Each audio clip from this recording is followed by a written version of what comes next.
Hi guys! Magandang gabi! Welcome back po dito sa Gandara SRU channel for showbiz update. Andito na naman nga po akong muli nagbabalik. Ang nagmamaganda ninyong kachismosang Kim Pao, wala na nga pong iba. Ang lokareta si Gandara SRU upang magatid sa inyo ng latest update and fresh happenings patungkol kina Kim Chiu and Paolo Avellino. And para nga sa gabing ito ang tatalakayin natin at pag-uusapan, syempre ang most awaited na guesting po ng Kim Pao para po sa podcast ni Tito Ron. Ayan, ngayon pa nga lang po 8 PM pa naman po siya i-upload. Pero ngayon pa lang excited na ang mga fans at kinikilig na kasi meron nga pong pa-teaser. Anyway, bago tayo mag-start sa mga di pa nakaka-subscribe sa ating channel, pakiclick lang po tayo natin subscribe button at notification bell na nariyan sa baba upang kayo po'y maging updated at ma-notify tuwing may bago tayong chika at balita hinggil sa Kim Pao. Basta mga balita na may kinalaman kina Kim Chiu and Paolo Avellino, sagot na po natin yan. And eto na nga, wag na po nating patagalin pa. Mainit ang pinag-uusapan ngayon sa social media. Hindi pa man po na post pero ngayong araw, ngayong gabi, ay inaantay na po ng mga fans ang full episode or full video ng guesting ng Kim Pao sa podcast ni Tito Ron. Kasi may pa-teaser nga po sila and teaser pa lang, grabe na ang kilig. Paano ba naman kasi gustong subukan talaga ni Paolo na project, bahay-bahayan talaga. Grabe nga po ang tawanan ng mga tao doon sa set. Grabe yung kilig din po nila. Grabe din kasi si Paolo talaga bumanat. Pero mukhang hindi yun banat para kay Paolo. Mukhang seryoso siya no? So si Kimi gusto niya fantasy naman. Pero tingin ko ang pinag-uusapan nila dito next project. Fantasy daw sabi ni Kimi, which is gusto ko yun. Sana po may fantasy, maladiwata si Kim Chiu doon, ganyan. And si Paolo, bahay-bahayan, pwede rin daw. Consistent talaga to si Paolo, gusto niya bahay-bahayan. Kaya ayon sa mga fans talaga si Pao, gusto pong pakasalan si Chinito Princess kasi gusto niyang ibahay si Kim.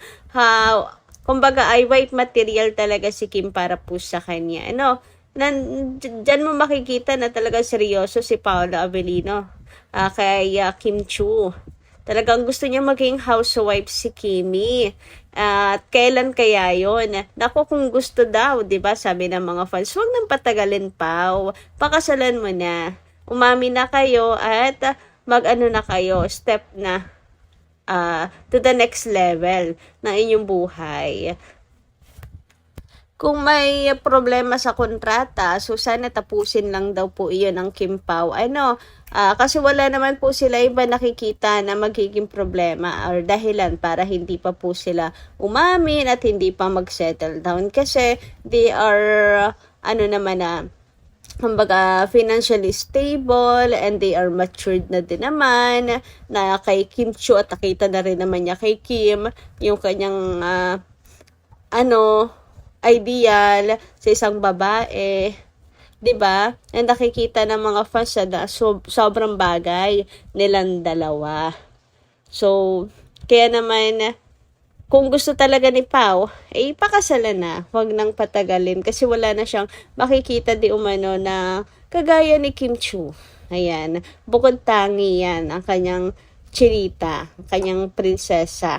Uy, grabe. Naku, kailan nga kaya So, sana nga kasi yan po talaga ang gustong matupad na kahilingan ng mga fans. Simple lang naman po ang kanilang kasiyahan.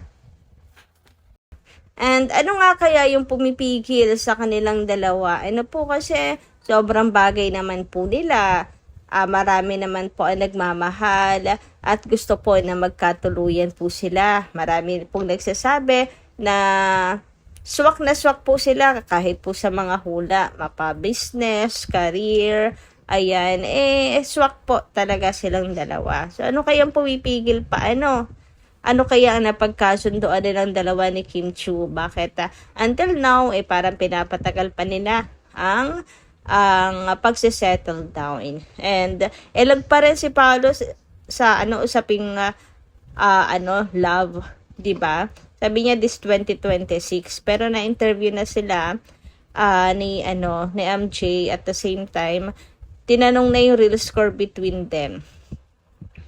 Pero kung ano man yung pumipigil sa kanilang dalawa pa, alam po natin na may malaking dahilan at pinag-isipan po nila mabuti, may rason talaga. Anyway, dumako naman tayo dito sa comment ni Ma'am Dina La Fortesa. Sabi dito, busy talaga itong mga devil na bashers. Lagi na lang nakakaisip ng kawalang hiyaan. Champion ang tawag. Champion ng tawag ng tanghalan si Carmel para inega si Carmel. Sa harapan kayo kumuda, hindi dito sa social media. Doon sa proper venue kayo kumuda. Kaharap mismo, Kim Pao fans, kayo kumuda. Let's say kayong mga bashers kayo, sana itamaan kayo ng missiles, rockets ng US at Iran. Maputol na sana daliri ng mga demonyong bashers. Grabe gigigil na itong si Ma'am Dina La Fortesa sa mga bashers na to. Kasi pati po yung yun nga, actually yung issue kay Carmel, parang napagbibintangan lang naman ng mga Kim Pao fans. Pero wala naman po talagang problema sa mga Kim Pao fans ang guesting ni Carmel. Gusto nga po natin yon para makapagpahinga ang Kim Pao sa world tour, 'di ba? So, at magandang opportunity din po yan para po kay Carmel. Malay nyo, makakuha pa po siya ng mga bagong fans mula po sa mga Kim Pao. Yun nga lang, hindi ko maintindihan bakit yung iba ang nega ng tingin sa mga Kim Pao fans. Misunderstanding lang po talaga yan. Pero ayun nga, yung mga bashers galing manggatong, ayun, at pinagmumukhang masama ang KP fan. Anyway, dumako naman tayo sa comment ni Ma'am Annalyn Hiccup. Sabi niya, good morning Gandara, Kim Pao forever. Maintindihan naman natin, masyadong busy si Kim at Paolo naman ay busy rin. Syempre ilang buwan, kaya ang tour nila, kailangan nilang tapusin ang kanilang obligasyon bago umalis. Basta ako naiintindihan ko sila, normal lang din naman sila. Sana maisip din natin yung hindi lahat ng okasyon kaya nilang atin o may blessing si Kim bagong endorsement. The more bash, sabi ko naman sa inyo, the more blessing ang aanihin nilang dalawa. Kim Pao forever. Ayun na nga po talaga, sa sobrang dami rin po ng mga blessings kina Kim and Paolo, para hindi na nagkakasya yung kanilang oras. Si Kim nga, ayan, at napapa-absent po sa showtime. Hindi naman po absenera si Kim. Talagang napakasipag po niyang pumasok. Sadyang ang daming pumapasok na blessings kay Kim. May bago endorsement, mga events talaga na pinupuntahan. So, nagko-conflict talaga.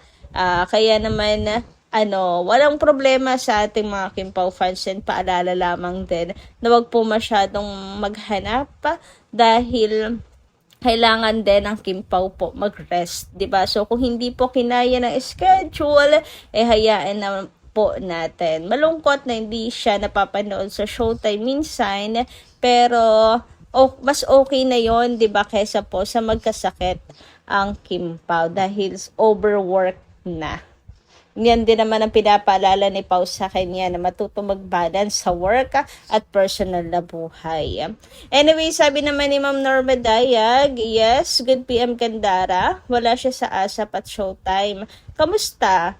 Wag na nating balik-balikan yung issue na may secret GF na ng showbiz si Paolo. Walang nahuli na yung mga basher according to Chika Patrol, at may alias siya na pangalan, bayaran pala siya na basher. Kaya kung ano-ano lamang yung vlogs niya, and hindi totoo na ikasisira ng KP. Kaya tayo na mga seniors, free na free tayo, kasi lahat pala na ipinapakalat niya na vlogs ay fake. Nasa YouTube channel ni Chika Patrol.